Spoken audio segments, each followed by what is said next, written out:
Peace. Welcome to another episode or kind of short video, I guess, brief video of Urban Equity Consulting Group. I don't know. I'm always sitting back in my chair, or whatever.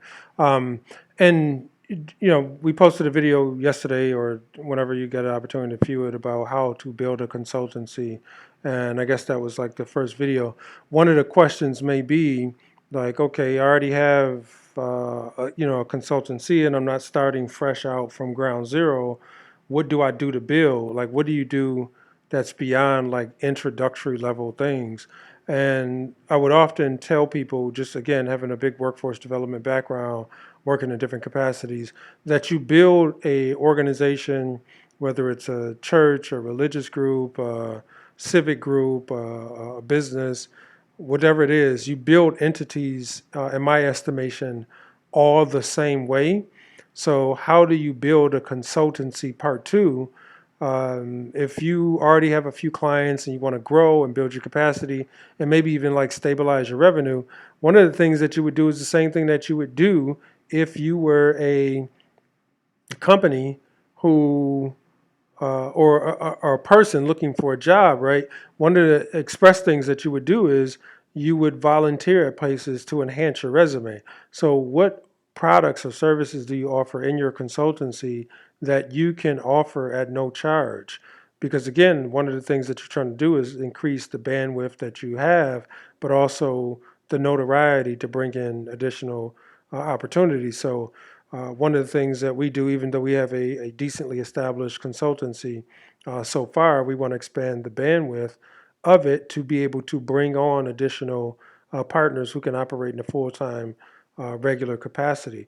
And that means that you have to increase the amount of volume that you're generating in terms of revenue.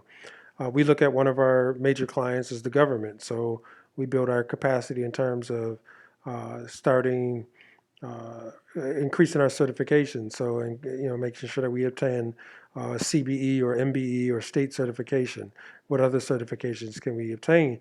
But it's also really important to offer or provide your services that are at no cost to a potential customer or client. So we offer free workshops or classes that maybe if people like the service, then they would ultimately be able to say, you know what, we could try this for free. I mean, if you've ever went to a location that gave you a free week of childcare, then they're trying to make you a customer.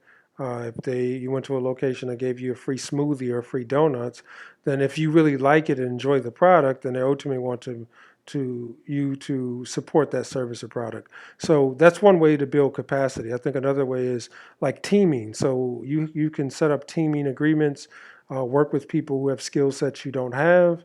Another thing is you really have to plow the fields, if you would, and scour for who are the people who make decisions. So one of the particular things we did, and we would encourage other people to try, is we sent out emails to leaders who work in different capacities, whether they work in schools, who's the person who coordinates training, because we do workforce development training, offer no cost workshops to entities who are looking to train their staff, or schools, or government organizations. Who are the people who make the decisions on training, who can visualize, look at our product, and then at some point buy it. So that's one mode. Another mode is that if you're looking at government as your client, how can you get on the supply schedule? How can you get into the procurement? Procurement, if you are not aware of particularly government procurement, you want to start Googling this. There's a great series by a gentleman named Eric Kofi, I think, ERICCOFFIE. He does a great series on government contracting and procurement.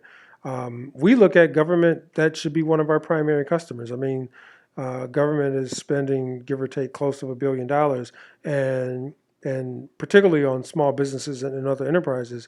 And if you have to go to work, then go to work. I mean, we all have to go to work in one form or another.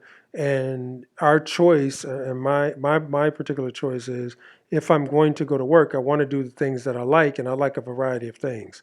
And if I can offer my services to the government, You do that by looking up government contract and procurement opportunities. So you look up the small and local business department.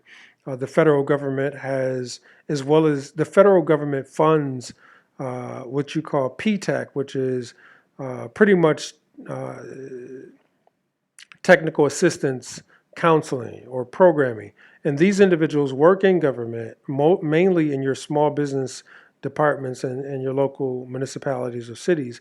And their task is to help you procure opportunities. So another good thing to do is look up procurement websites. So when you look at a website, don't look at the leadership, don't look at the About Us page. Like go to your favorite charterschool.com and look down at below and look up procurement. You'll see probably at the bottom, if you search, if you look at in DC, for example, it will be Office of Contracting and Procurement.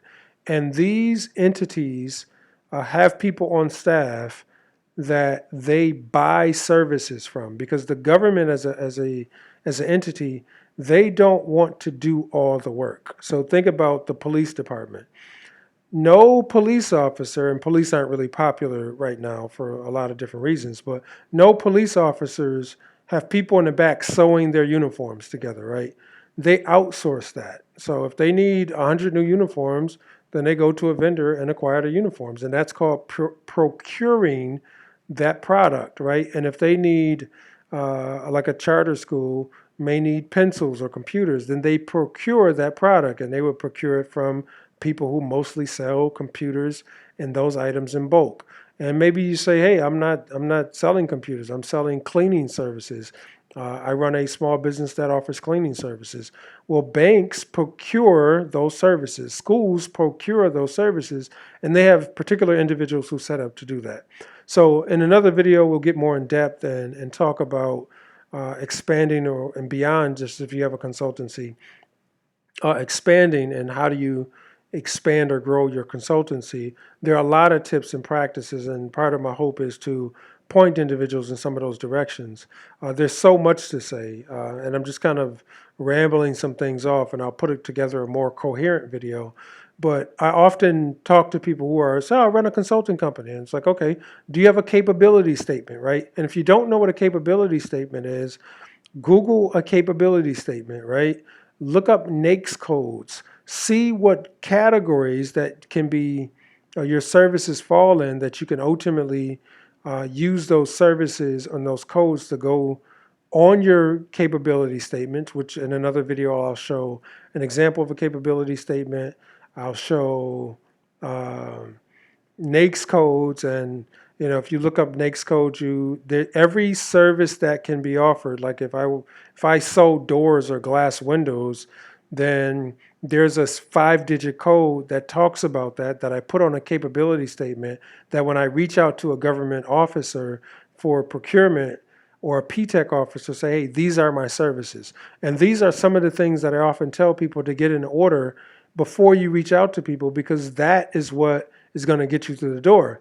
And if you don't know these things, you don't know them. Like I didn't know them, right? It was because I worked in government and had these experiences that my eyes were open and enlightened, and said, you know what? They just bought services from such and such and paid them $9,000 for 3 days worth of training. And this is, if I'm going to go to work, which everybody's going to go to work, I would rather go to work doing something I like. So this is how to build your consultancy part 2, kind of all over the place. I'll put together a more coherent video, but these are some things to resonate and seed dropping in your ears, so you can think about them and think about how you can expand the practice that you're running. Thanks, Chairman Moses, signing out, Urban Equity Consulting Group. Peace.